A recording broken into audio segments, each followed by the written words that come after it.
The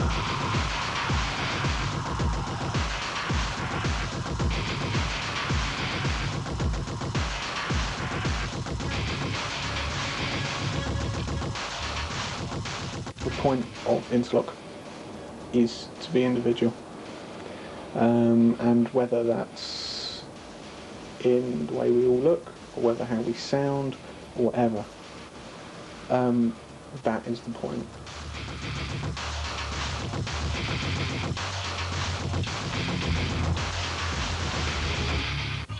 For the type of music we're doing, we wouldn't do any other sort of music. We wouldn't go in for pop. You know, this is the sort of music we love, and it's the sort of music we do.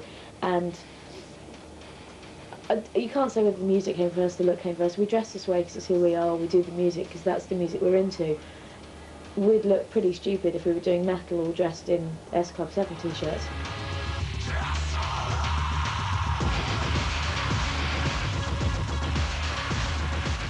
There's a fear level where they're not too sure if they want to venture, if they really want to come to the gig, because they might, I don't know what, you know, they're expecting some massacre.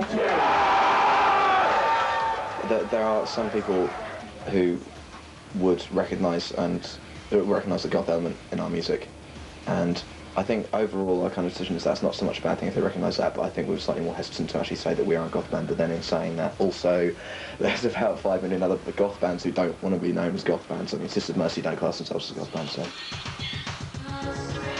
We have gothic influences, but we also have, you know, loads of other influences as well. I think most people would have heard of Marilyn Manson. He wears makeup, he wears skirts, his videos are banned. It's a bad role model for your children. Britney Spears is allowed to prance through a school hallway wearing a uniform which basically says, "Fuck me now," and that's a good role model for your children because she's got lovely blonde hair and she's squeaky clean. Here we are. Hi, interlock, and then to USA. There are many different types of music within the goth genre. You have bands such as Interlock, who are very black metal. And then you have the opposite end of the spectrum with Seventh Harmonic, who are very ethereal, but still gothic.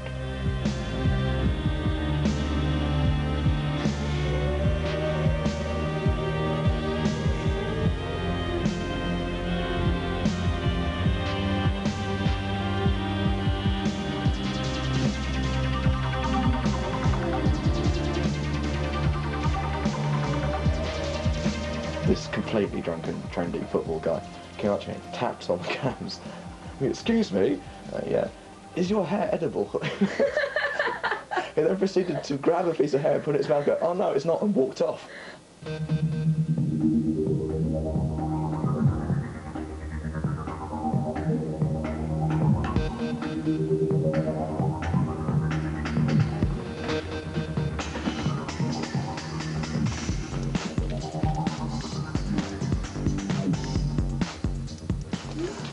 Could I have a quick look at the purple, please?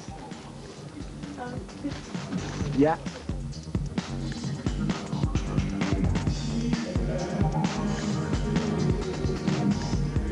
Ooh, it's lovely, actually. What do you think?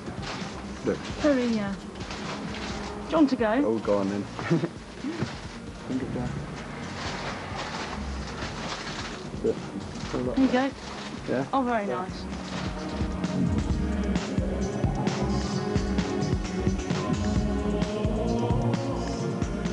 Basically, I went to a gothic evening, but I was invited to a gothic evening, and the hairs that I found that they were wearing were, I mean, it wasn't the type of hairs that you find, especially the colours, you wouldn't find Africa being wearing them. But I mean, I was just quite amazed by, you know, the whole feature, you know. The music was a bit, you know, distasteful. It's actually amazing the way they actually do the hair, and the way they actually apply the hair, you know. I'm just amazed, really. But the hair and stuff it was really amazing, and all the makeup and everything was just so, it was brilliant, to be honest, it was brilliant, you know. At first I was scared when I went in there, but then, you know, when I got there and I sat down, I was just, I was just so welcomed. It's really welcoming, you know, by everyone that was there. They really made me feel welcome, you know. And also, we saw quite a few hairs there that night as well. There's a big one with fat dread, just like stick it on the... Yeah. That feels really nice. Is it real? Oh, thank you. Okay. Right, Right. I'm clipped. Are you clipped? I am. Okay. Let the pain begin. The clothes aren't the cheapest. I mean, yeah. Rubber's not cheap, PVC's not cheap, corsets and boots. All the boots are at least £100 a pair. They're not comfortable. I definitely like, you know, dressing up. And it's not specifically to get people to look at me at all. I think I speak for everyone when you don't do it to get people to look at you, but there is, of course, there's an element of theatre to it. Yeah, you probably should have got the back of the chair to hang on to. Yes. Or a wall. This is what I'd consider to be one of my posher outfits. I'd wear it probably to a wedding or more of a do. And I like this, it's got lots of fluff on it. It's a nice shape, it brings the shape of you out very well. And the skirt's got a sort of Chinese influence, it's quite tight and straight. And it's very smart. It's definitely one of my favourite outfits. It's just a shame I don't get a chance to wear it more often, really. Right, this dress is actually from my winter collection. It's you know, such a nice colour. It's a deep, rich blood red. It's bright. It warms you up in winter, really. It's a nice shape. It's quite flattering, flowing, and it gives you a great cleavage, I have to say. And it's also hides all the things you want it to hide. It's a bit vampy, and you know, some of the goth thing is to do with vampires. But I wear it because I like it, not because I want people to think I've been dead for 300 years. This is one of my clubbing outfits. As usual, it's PVC and small. There's not much to it, and the big boots, they make me look taller. They've got big rubber spikes on, and a lot of people ask me about them, so it starts conversations. The PVC, it's comfy, it's wipe clean, so if you spill your beer or your kebab down it, easy to clean, and it stretches. Fits all shapes and sizes, and looks good. Another goth staple. This is another clubbing outfit. It's made of rubber. Rubber is fantastic. It's tight, it's shiny, but it takes at least 2 of you to get into it. It pulls you in, but it's a bit of an effort. Only something for special occasions, I'm afraid. But it does look so good. I love designers like Jean Paul Gaultier, Christian Dior, anyone who has an ironic take on like old clothes and uses like historical clothes and lots of corsetry and things, anything that's really, really well made, but with a kind of contemporary twist. Okay, ow.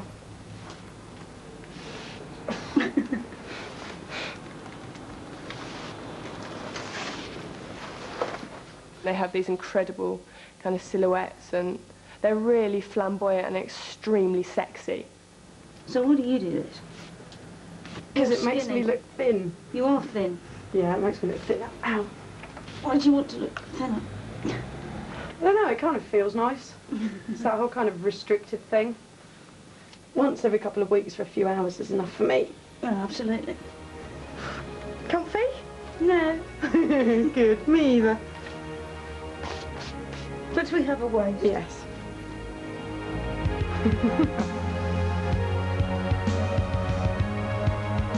Everybody is lying about their height, how big their chest is, how small their arse is, how small their waist is. And it's total fraud, because you have, you know, underneath all of the clothes, we do not look very thin. I never look very thin. But with corsets on, there's a lot of padding goes on up the top to get the cleavage. You know, and you can't dance in them. It's completely impractical. But for some reason, people love the look, and it's a lot of theatrical pantomime.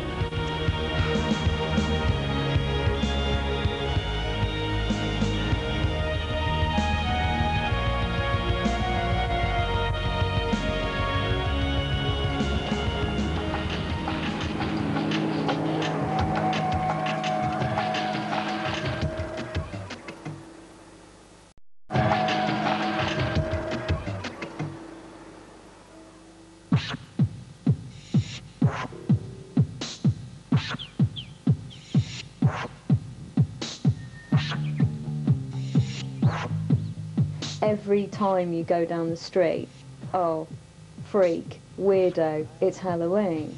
What I really hate is when you're walking down the street and some guy wearing a Ben Sherman shirt, shorts, socks and sandals goes, you look like a weirdo. Because you always think you're dressed like, I don't know, a sheep. A sheep. Bar. I'm in control.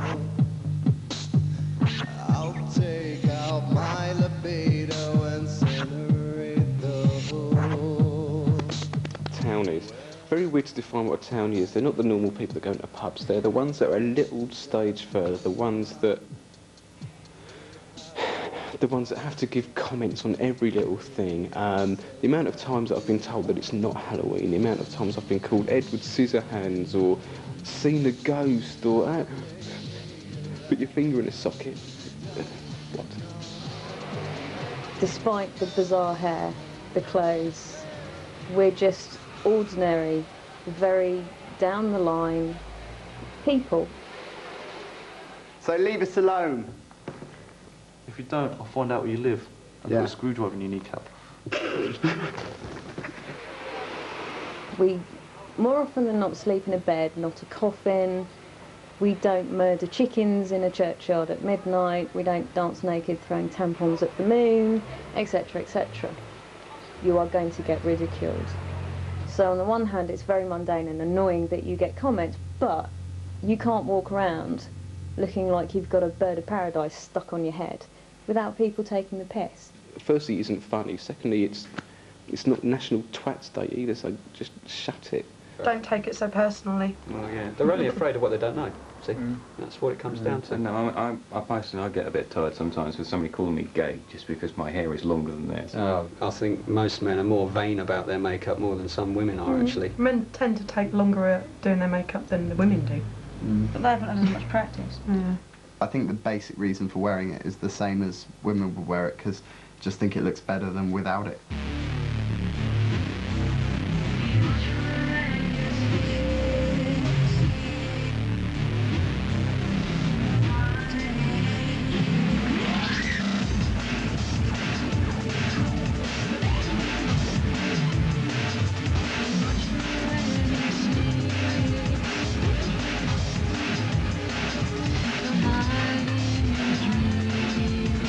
There is a link between the goth scene and the fetish scene, although there is a fine line.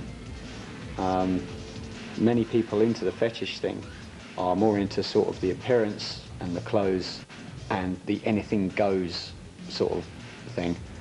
The goths are more interested mainly in the music and the lifestyle, but the clubs which are big in London at the moment are mainly into the fetish scene.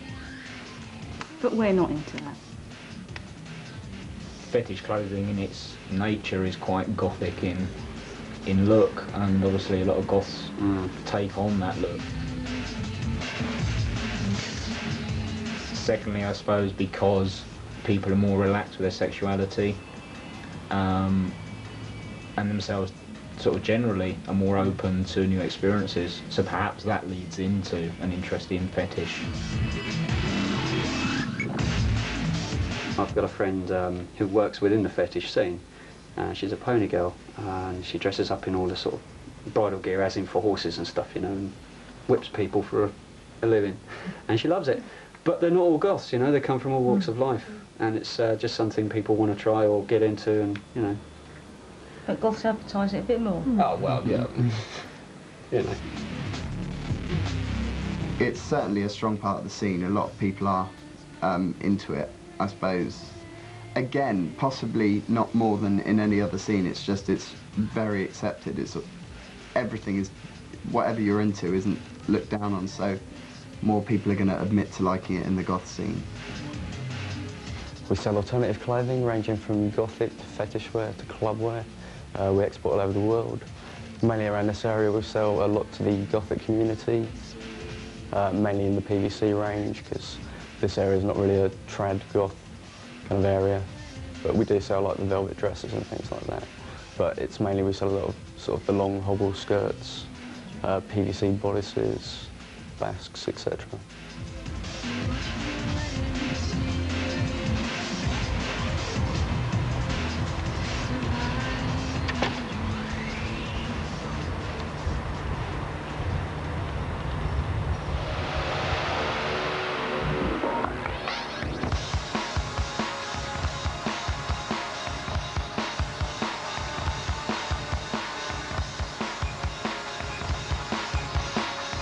Right, Goths, I suppose I prefer the more demonic stuff, black and white, lots of tribal, definitely into the piercings and that.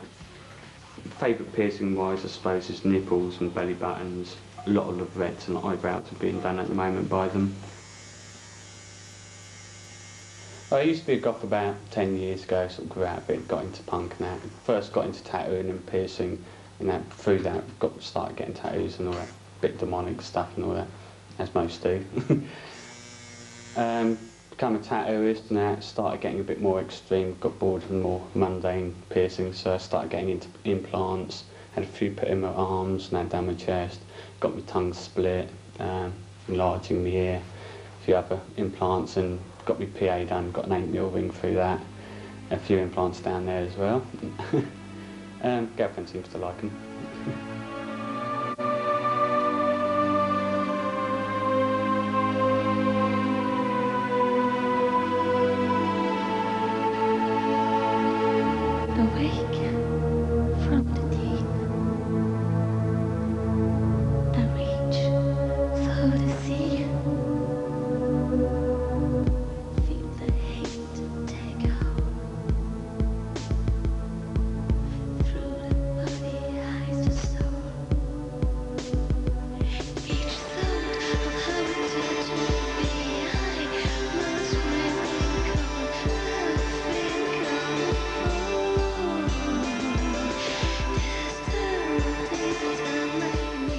This is my son.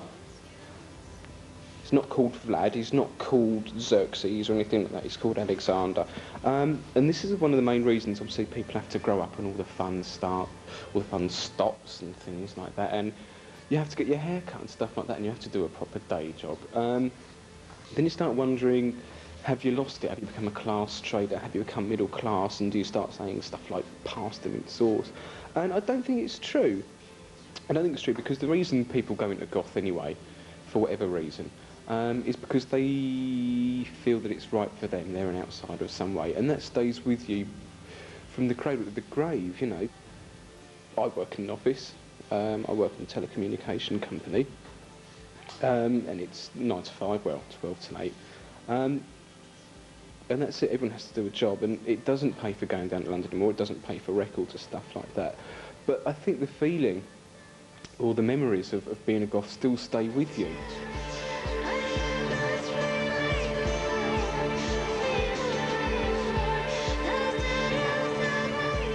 I work for an outsourcing and consultancy company.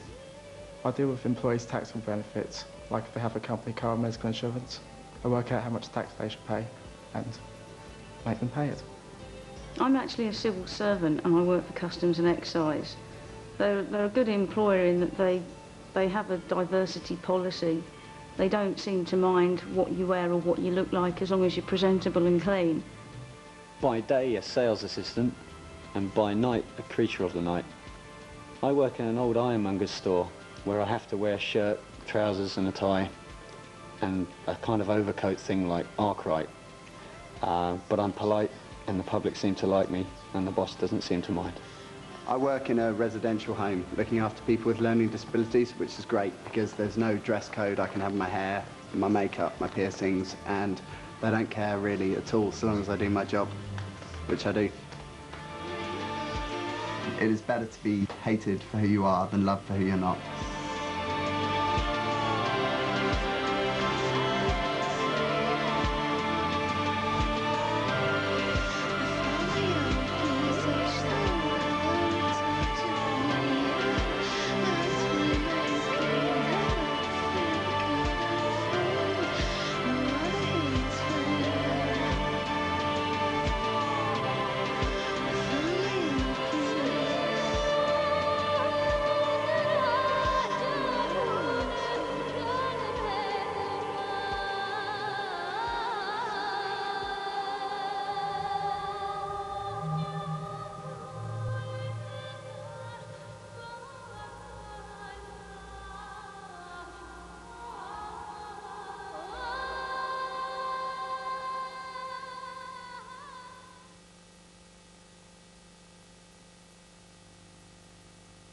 The programme was dedicated to the memory of Roland Stainer, young Jedi, who tragically died soon after the recording.